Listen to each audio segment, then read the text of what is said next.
Back in the day when there were these foreign wars, you had these journalists embedded in these other countries on the ground, people with experience, people who had done it before, people who were familiar with the government there, were familiar with the history there, and actually had contacts a lot of times within those foreign governments so they could get more than one side of things.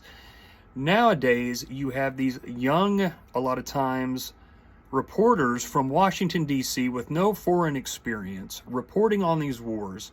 And where do they get the information from? They get it directly from the White House, the briefing and press office of the White House. That's where they get their information on these wars.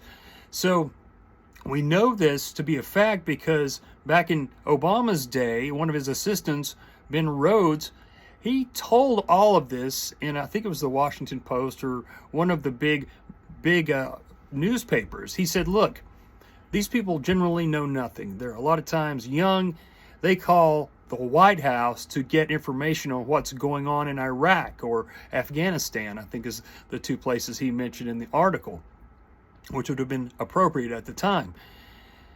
And it's not gotten any better. They still don't have these embedded journalists for the most part. And these people are just calling the White House to ask what's going on, say with Iran right now.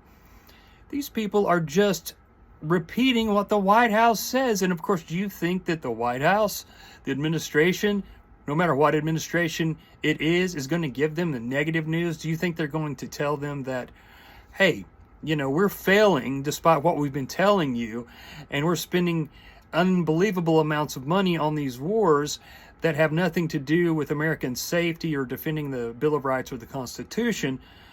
And things are going bad, and our people are lying. The president's lying. The Secretary of War is lying. Hell no. They're going to tell you what you want to hear and make themselves sound like they're doing a great job and looking out for us and everything's going swimmingly, winning.